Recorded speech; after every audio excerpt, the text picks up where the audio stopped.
ఆనం రామనారాయణ రెడ్డి గారు.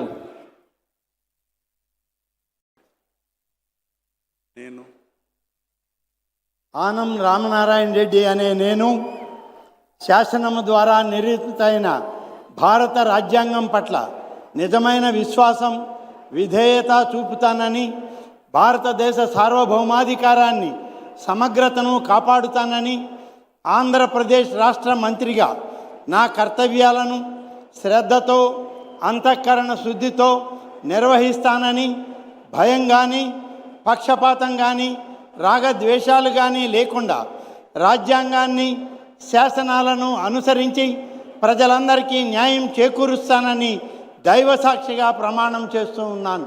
నేను ఆనం రామనారాయణ రెడ్డి అనే నేను ఆంధ్రప్రదేశ్ రాష్ట్ర మంత్రిగా నా పరిశీలనకు వచ్చిన లేదా నాకు తెలియవచ్చిన ఏ విషయాన్ని నా కర్తవ్యాలను సక్రమంగా నిర్వహించేందుకు అవసరమైన మేరకు తప్ప ప్రత్యక్షంగా కానీ పరోక్షంగా కానీ ఏ వ్యక్తికి లేదా వ్యక్తులకు తెలియపరచనని లేదా వెల్లడించనని దైవసాక్షిగా ప్రమాణం చేస్తూ ఉన్నాను.